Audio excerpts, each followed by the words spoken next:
Thank you. Best one ever. Rick Trader, conservative How you community. You were on our Good to show see last you. week. Sir, I'm here. Yep. Thank you. I'm just going to come down here. Stella. Hey, Stella, how are you? I'm fine. I saw your question. And I'll tell Very Google good. that you and Boffin are the only ones that answered my question. Yeah. But I appreciate it. Very good. Can I get a picture? Hey, you look familiar. How you doing, dude? All right, sir. How Good to you see you. doing? I'm great. I'm great. What do you have to say to all the candidates who wanted you to be their vice presidential candidate? Thank you. I mean, that's quite a compliment to those that, saw something in me in terms of my qualification and background. So it was quite a nice compliment. Mr. Cain, the federal government has listed CARE, ISNA, and NATE. As a what? The federal government has listed CARE, ISNA, and NATE as Muslim Brotherhood entities and are also tied to Hamas. President Obama has refused to prosecute these groups. Speaker Gingrich came out the other day and said he would aggressively prosecute these groups. Would you hire an attorney general to aggressively prosecute CARE, ISNA, and NATE? I would hire an attorney general who is going to hire attorneys to go after them. The attorney general is going to have a lot of things to do. I would want that to be one of the things that he does as my attorney general. So yes, the absolute prosecute. is yes. I would go after them. We have been too permissive with those kind of organizations in this country for the sake of political correctness.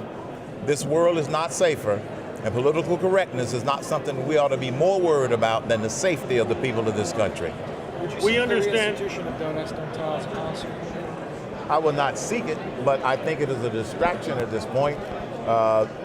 Wherever the military is, the way that the day that I take office, I'm not going to stir that pot because I think it's an unnecessary distraction at this point. Case. It's settled at this point as far as I'm concerned. If the military comes to me and say that they want something different, then I will listen. That's the way I'm going to do it. I'm going to listen to the people in the military. If they had never repealed it, I would have been fine with it. But I'm just saying, I'm not going to allow myself to get distracted on an issue that the military shouldn't even be getting distracted on. As a personal matter, do you have a problem with gays serving in the military? I have no problem with that. The first order of business should be to do their jobs. As long as they do their jobs, and I think the people in the military would be fine with that. It's when it becomes a distraction and you got to spend a lot of time creating special situations. This is what I disagree with, okay? The Muslim Brotherhood founded Hamas. Hamas, it has in its charter to obliterate Israel. Russia has listed the Muslim Brotherhood as a designated terrorist organization. Would you pressure the State Department and to list them as a designated terrorist organization, the Muslim Brotherhood? Absolutely, yes. I don't see what the hesitation is.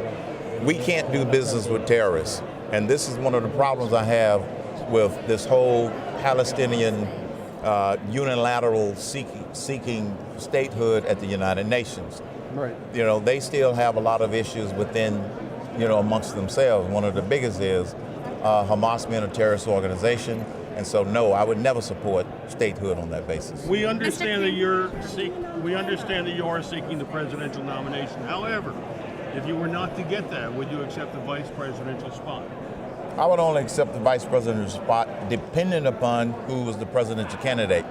I'm not going to say yes that I would accept it for anybody who gets it because I would have to make sure it's somebody that I could work with, someone who shared a lot of my ideas, and someone who was going to utilize me in an important role other than just filling a chair just in case they, weren't around. So it would all depend. So in other words, you're saying that there are some on the stage who, if they were to ask you, you would not. Say that? Among those on the stage, you're saying, and I'm not asking you to say which one, but there are some there on the stage. There are some on the stage that I could say yes to, yes. Mr. Cain, $10 muffins. $16 muffins. What do you think about those, the taxpayers paying for? $16 muffins just means that we've got some $16 million, other expenditures out there that we probably shouldn't be doing, okay? Sorry. I think